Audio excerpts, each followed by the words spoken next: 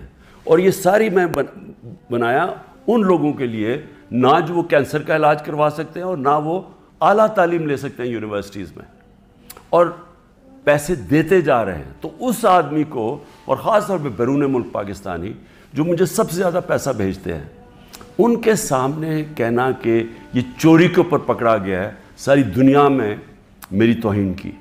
میں نے اس لیے نیب چیئرمین کے اوپر ہرجانہ کیا ہوا ہے. اور اب جو میرا کیس ہے وہ اور مضبوط ہوا ہے.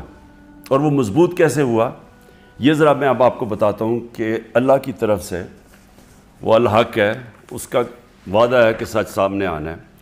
21 اپریل 2020 آج سے 3 سال پہلے،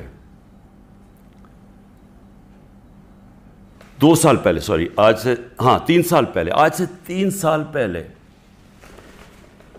ایگزیکٹو بورڈ نیب کی میٹنگ ہوتی ہے، اور اس کے منٹس اب میرے پاس ہیں.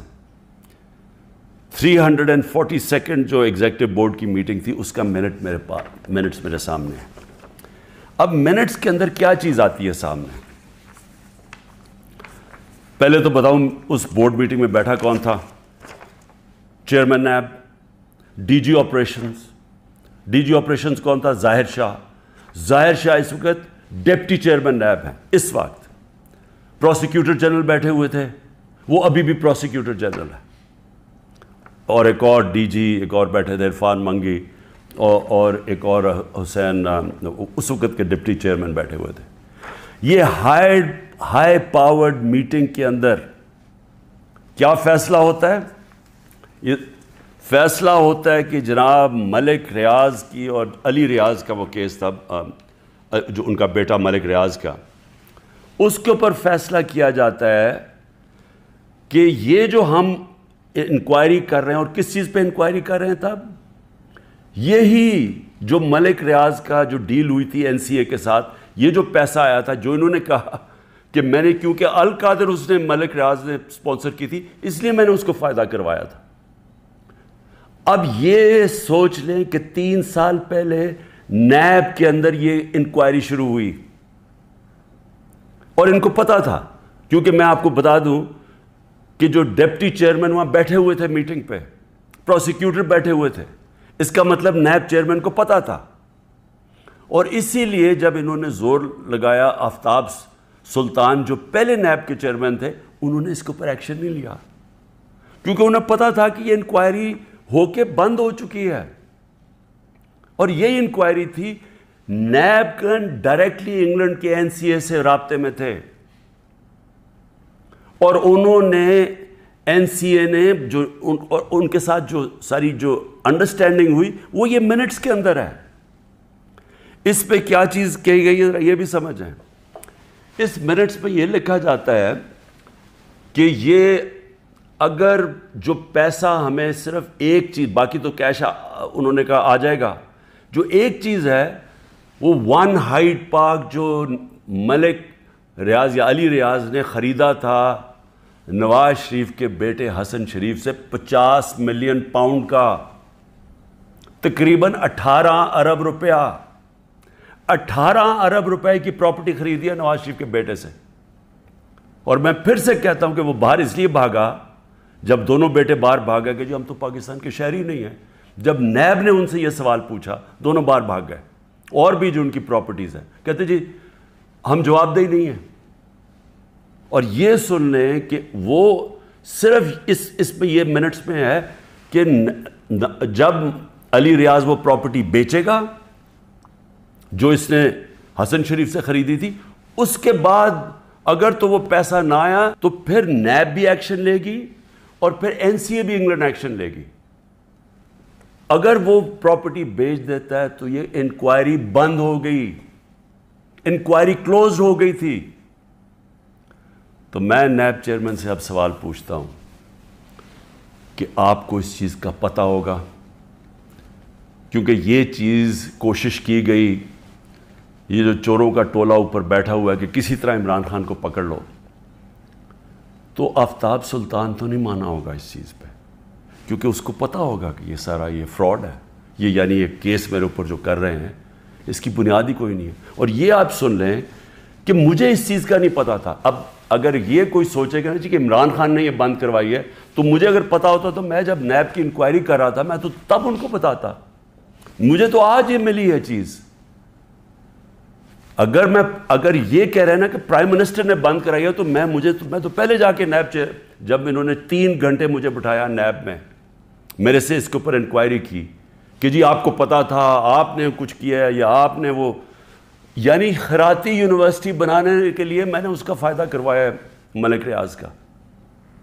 اور یہ بھی پتا تھا جب یہ این سی اے سے بات کر رہی تھی نیب، تو ان کو پتا تھا کہ سپریم کورٹ کے اکاؤنٹ میں پیسہ آنا ہے، ان کو یہ بھی پتا، کیونکہ ارینجمنٹ یہ تھی، تو ان کو تب بھی پتا تھا۔ یعنی جب آج سے 3 سال پہلے انکوائری تھی تو یہ نہیں تھا کہ ان کو نہیں پتا سپریم کورٹ میں پیسہ آنا ہے، یعنی گورنمنٹ آف پاکستان میں جو اب آپ کہہ رہے ہیں۔ اور سب سے بڑی بات یہ ہے کہ کیوں نہیں ہے گورنمنٹ، اگر اب تو پیسہ پاکستان آ گیا، ہمارے سامنے تو یہ تھا کہ جناب اگر آپ نے یہ ان کی اگریمنٹ جو این سی اے کی اور ریاض فیملی کی اگریمنٹ تھی، اگر آپ نے اس کو نہ مانا تو پھر آپ کو کیس کرنا پڑے گا لندن میں کہ کیا یہ پیسہ جو رکا ہوا ہے 190 ملین پاؤنڈ یہ واقعی منی لانڈرنگ کا ہے، یہ آپ کو ثابت کرنا پڑے گا۔ اس میں 5-6 سال لگنے تھے، تو اب تو پیسہ آ چکا ہے پاکستان میں۔ تو میں گورنمنٹ سے پوچھتا ہوں کیا چیز آپ کو روک رہی ہے؟ آپ کیس کر دیں، جا کے کہیں کہ جی اب تو پاکستان، آپ کہیں جی ہم جا کے ثابت کریں گے منی لانڈرنگ کا پیسہ ہے، کیوں نہیں ثابت کرتے؟ آپ نے کیوں نہیں کوشش کی؟ ہمیں بتایا گیا تھا کہ اگر آپ یہ ثابت نہ کر سکے 5-6 سال کے بعد کہ یہ پیسہ منی لانڈرنگ کا ہے تو یہ پیسہ وہیں انگلینڈ رہ جائے گا۔ اس لیے ساری کیبنٹ نے مان لیا کہ ہاں جی پیسہ تو پاکستان لے کے آؤ نا، اور ہوگا تو سپریم کورٹ میں، پاکستان کے اندر ہی پیسہ آیا نا۔ تو میں آج نیب چیئرمین سے خاص طور پہ یہ پوچھنا چاہتا ہوں کہ سارے تو کیسز آپ بند کرتے جا رہے ہیں، شہباز شریف کا اور بیٹوں کا $7 ملین کا جو ٹی ٹی کیس ہے منی لانڈرنگ کا اوپن اینڈ شٹ کیس، وہ تو آپ نے بند کر دیا، اور آپ کو جو کلو انکوائری بند ہو چکی تھی، آپ کے ساتھ وہ لوگ بیٹھے ہوئے ہیں اس وقت جنہوں نے جو وہ اس میٹنگ میں بیٹھے تھے جب یہ انکوائری بند ہوئی ہے، تو آپ کا ضمیر کو کوئی تکلیف نہیں ہوئی کہ ایک آدمی جو بے قصور ہے اس کو آپ نے ساری دنیا میں ذلیل کروایا جھوٹا کیس بنا کے، جب آپ کو فیکٹس پتہ ہونے چاہیے تھے؟ کیونکہ یہ تو نیب کے ریکارڈ میں، یہ مجھے کدھر سے ملا ہے، یہ تو آپ کے ریکارڈز میں تھا۔ تو انشاءاللہ اللہ الحق ہے، انصاف کا خدا ہے، مالک یوم الدین ہے، یہ کیس تو میں کروں گا پوری طرح۔ اور میں یہ بھی آپ کو بتا دوں کہ میں آج اللہ کا شکر ادا کرتا ہوں، ساری قوم کو یہ کہنا چاہتا ہوں کہ 3.5 سال میں اقتدار میں تھا، ان کو کون سے 2 کیس میرے اوپر کرپشن کے ملے ہیں؟ ایک ملا یہ کہ میں نے ایک خیراتی یونیورسٹی بنائی اس کو فائدہ پہنچا کے. یہ جو سارا کیس آپ کے سامنے رکھا ہے. اور دوسرا کیس ہے توشہ خانہ کا. میں یہ چاہتا ہوں کہ یہ توشہ خانہ کا میں آپ سب کے سامنے کہتا ہوں یہ ثابت ہوگا کہ ساری چیزیں میں نے قانون کے بیچ میں کی ہیں. لیکن میں یہ بھی کہتا ہوں کہ اگر آپ نے توشہ خانہ کھول ہی دیا ہے تو ساروں کی اب چیزیں نکالیں جو لوٹ مار ہوئی ہے توشہ خانہ میں, اور اس میں پتہ چلے گا نواز شریف, آصف زرداری, ان دونوں کی آپ کی چیزیں سامنے آئیں گی, اور وہ بھی پوچھ لیں کہ جو باقی جن کو چیزیں ملی ہیں وہ بھی انکوائر کریں. آرمی چیف کا پتہ چلوائیں کہ 6 سال جنرل باجوہ تھے ان کو کتنے پریزنٹ ملے ہیں, اور ہم سب جانتے ہیں کہ وہ ان کو ہم سب سے زیادہ پریزنٹس ملے ہیں, وہ بھی سارے ڈکلیئر کروائیں. اور پتہ چلوائیں کہ 5 گاڑیاں نکلی توشہ خانہ سے, 3 زرداری, مہنگی ترین گاڑیاں ہیں, BMW 2, لیکسس وہ سب سے مہنگی اور سب بلٹ پروف دگنی قیمت کی. نواز شریف مرسیڈیز مہنگی ترین گاڑی 6.5 لاکھ میں لیتا ہے. پہلے تو تھا ہی غلط, 6.5 لاکھ میں 42 لاکھ سارا دکھاتا ہے مرسیڈیز کا, اور اس کے اوپر کوئی انکوائری نہیں. اور مریم اس کو جو BMW ملتی ہے وہ توشہ خانہ میں نہیں دیتی نہیں ہے, سیدھی چوری ہے. تو نائب چیئرمین صاحب کو یہ چیزیں تو نہیں نظر آ رہی, کیونکہ مجھے لگتا ہے آپ کو بلایا ہوا ہے ایک مقصد کے لیے کہ کس طرح PTI کو توڑنا ہے. آپ کا مقصد کرپشن ختم کرنا نہیں ہے, آپ کا مقصد ہی کچھ اور ہے. اور مجھے یہ بھی افسوس سے کہنا پڑتا ہے کہ سارے اداروں کو اس طرف لگا دیا, سارے اداروں کو جان کے لگایا ہوا ہے ایک پارٹی کو توڑنے کے لیے اور عمران خان کو ڈسکوالیفائی کرنے کے لیے یا جیل میں ڈالنے کے لیے. وہ نہیں جو ان کا اصل کام ہے. ملک میں دہشت گردی بڑھ رہی ہے. KP کے اندر ایک سال میں 600 کیس ہو چکے, 636 کیس دہشت گردی کے ہو چکے ہیں. ایجنسیز کا کیا کام ہے؟ کیا ان کا یہ کام نہیں ہے کہ یہ پریمپٹ کرتے ہیں؟ ان کا کام صرف یہ ہے کہ جدھر تحریک انصاف ہے ان کو بس جیلوں میں ڈالو, ان کو پکڑو, ان کو گھر توڑو. پولیس کو استعمال کر رہے ہیں گھر توڑنے کے اوپر, ان کے گھر توڑو, ان کی بزنسز بند کرو, جدھر بھی ہیں کہ کسی نہ کسی طرح جو ملک کی سب سے بڑی جماعت ہے اس کو ختم کیا جائے. میں پھر سے اللہ کا شکر ادا کرتا ہوں, سچ کا خدا ہے کہ یہ جو منٹ سامنے آئے ہیں یہ القادر کے اوپر, یہ جو القادر کا کیس سارا ہے, میں شکر ادا کرتا ہوں کہ ساری قوم کے سامنے ایکسپوز ہو گیا. پاکستان زندہ باد.